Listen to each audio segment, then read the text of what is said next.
This is The Toss-Up, where we take a look at some of the topics facing the world of college sports and give a little bit of history behind some of them. We're not trying to change your mind, we just want to dive deeper into the topics that keep you tuned in to the teams you love.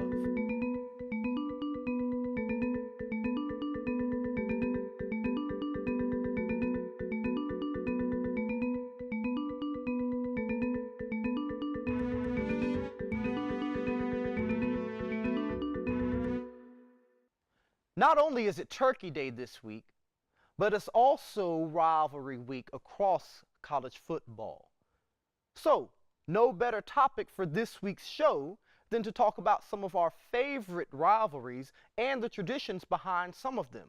Joining me this week on the toss-up is Griffin Weinberg, who has been with me since the beginning of the show. Hey, keep bringing me back. Well, I keep liking you here.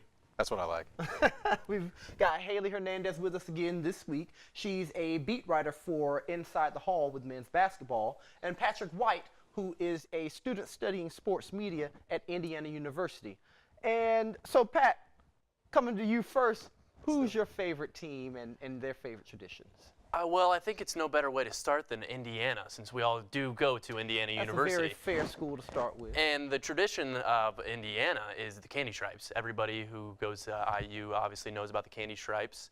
And the candy stripes were actually popularized in 1971 and 1972, that season. Bob Knight brought them to Assembly Hall, and that was also the first year Assembly Hall, the Hoosiers played in Assembly Hall, and Bob Knight brought them to the Hoosiers. It was a little unusual, Bob Knight, just because he's not really a flashy guy, and those candy stripes could be considered maybe a little bit flashy. And the Hoosiers have been wearing them ever since, and it's really been a good thing for the Indiana. So with rivalries coming up this week, Purdue is on tap. Yeah. Have a little bit of history behind the rivalry for that? I do, yeah. Purdue and Indiana goes way, way back. This rivalry was it's the biggest in Indiana, just because it's Purdue and Indiana, both state schools. The fifth best ranked by Huffington Post college sports rivalry. Indiana has 24 championships out of all the sports. Purdue has 3.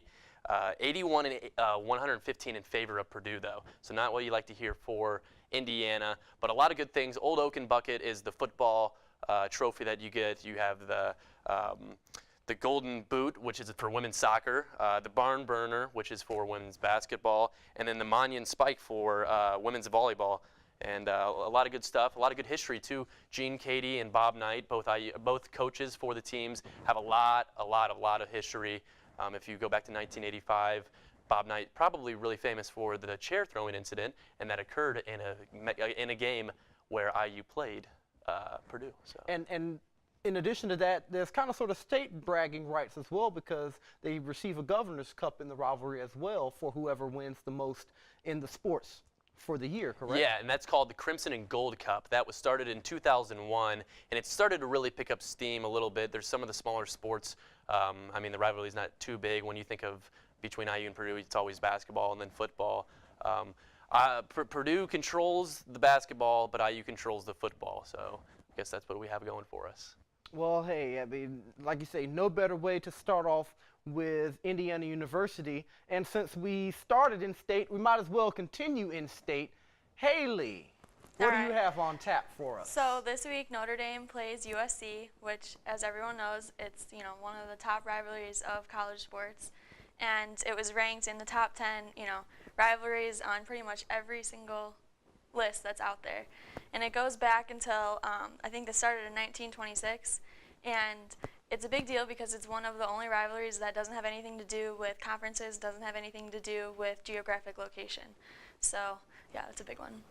What makes the Notre Dame USC rivalry so special? Isn't it where you've got, I think, the most Heisman trophies between the two schools? Isn't that one of the things behind that rivalry? Yeah, and then there's a couple instances too where the teams have played each other and it just happened to fall, where if they play in LA, it's going to be the Saturday, after Thanksgiving, and then if they play in South Bend, it's going to be the third Saturday in October. So kind of nearing the end of the season there for both teams, and it's pretty much do or die whenever they play each other, because they potentially both have chances to knock the other one out of the title contender. So Speaking of the third Saturday in October, not to drift too far off topic, but that is another rivalry. That's between Tennessee and Alabama, just in case you didn't know. And, you know, we started in-state. We're going out of state a little bit, or at the very least maybe a little south of the border. Griffin, Hey. give some facts behind your favorite team and some of their traditions and their rivalry. Well, I'm a Louisville Cardinal. L1C4, baby. And L1C4, when you hold up the L, it's something that kind of developed back in 2012 when Louisville, they had a basketball game against Syracuse.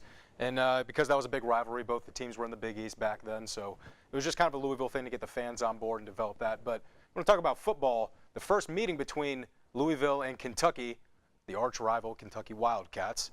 Well, went if you back- can't agree on anything else, Hey, you can exactly. agree on that one. I don't know. Me and Pat have that. Indiana, they're big, yeah. Yeah, but Yeah, I Kentucky. absolutely It's not that. despise Kentucky. Yeah. As an Indiana fan, you have to. It's engraved in you. Like you know to hate Purdue and hate Kentucky. Well, yeah, and as a Louisville fan, I hate Kentucky, Yeah. so there we go. I think we just became friends.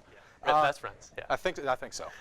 So no, the first football game between Louisville and Kentucky started back in 1912, but it wasn't an annual rivalry up until 1994. I couldn't tell you why they didn't decide to make it an annual rivalry, but they didn't start playing every year until then. And Louisville hasn't lost to Kentucky since 2011, so they're on a really good streak right now. But it's always good to have that. What would have happened, do you think, this year? You know, Kentucky's looking kind of good. All right. There's a guy by the name of Lamar Jackson who's on. Oh, Louisville. He's the yeah, Heisman yeah. front runner. I got to tell you. You know, You've heard of him? Yeah. I think so, He's yeah. not bad. He's decent. He has slipped my mind. Nah. You know, he's only scored a bajillion points this year. Still like something like around 50, and there's still a couple games to go. Yeah, Nothing you know, much. yeah, Nothing he's much. not going to do too well, you know. Well, not to keep you in suspense any longer, but unless you just have not been watching this show, then you don't know who my favorite team is, and that, of course, is the Georgia Institute of Technology.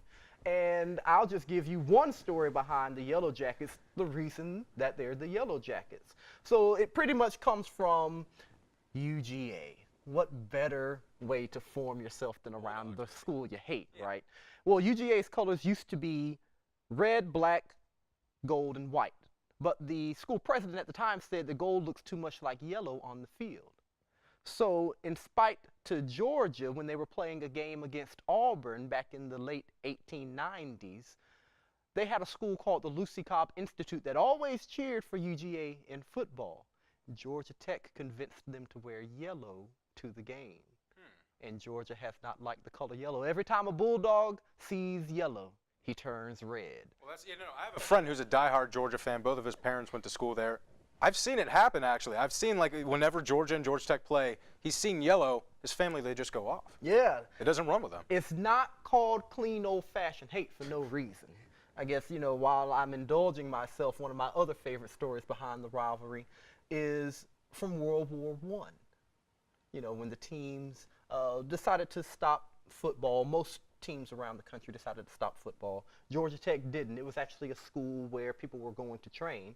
UGA had to because all their boys were overseas. Well, the rivalry, of course, stopped while World War I was going on. When it renewed, they had a parade in Athens. The Athens parade, the Athens float for UGA showed, UGA students, dressed as troops riding on a tank in France.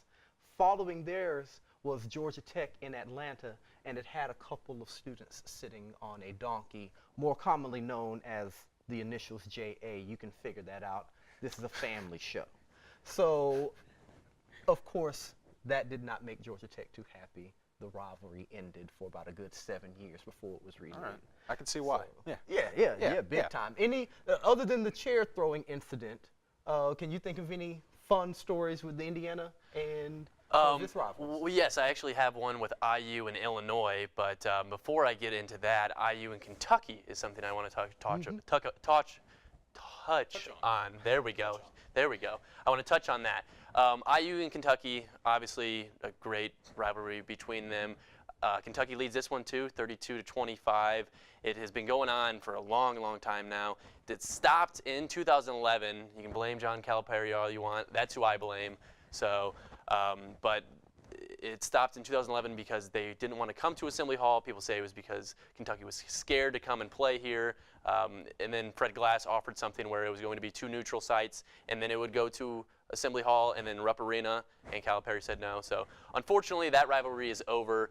I hate to see it, but we take them in March Madness and we'll beat them there. So like we did last year. Fair enough.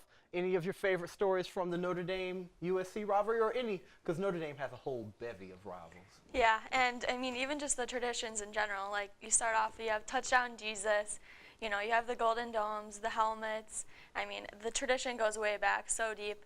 And just kind of the songs that they start with and stuff on kickoff, like, it's kind of unmatched. I mean, that's kind of what always gets me, is every time you go there, it's instant chills, seeing them walk out of the tunnel. And I think that's just something that makes them really special, is how far it goes back and how much it stayed the same over the years. Play like a champion today, Yep. right? I'm not a huge Notre Dame fan, but I did grow up watching them just because I'm from the Fort Wayne area, so not too far. And I'll never, ever forget the USC Notre Dame game. Reggie Bush, Matt Leinart. Reggie Bush goes in, Matt Leinart pushes him. Oh, it was unfortunate. It was unfortunate. Well, depending on what side you're on. Yes, true. What about you? Any of your favorite memories from Louisville? Well, I mean, you got to talk a little bit about basketball, because Louisville's head coach right now, Rick Pitino, used to coach at the University of Kentucky. Won a national title there back in 1996. That is correct. So once he got hired to be at Louisville, I mean, there was a little bit more heat between the two teams, but they both have national titles recently, 2012 and 2013 respectively, for Kentucky and Louisville. But, you know, the basketball games are just always fun to watch. I love the rivalry. I hate Kentucky, but I love the rivalry. Nice to know. Yeah, Well, I do. Did you know that? Yeah. as we hope you come to the conclusion with us, rivalries are very special. You've got some of the rivalries that don't exist anymore. You've got the Missouri-Kansas rivalry that doesn't exist anymore. That's unfortunate. Texas A&M and Texas doesn't exist anymore. Rivalries are one of the things that make college sports great. Enjoy the Indiana-Purdue game this weekend, or whoever your favorite team is. Get out there and cheer them all.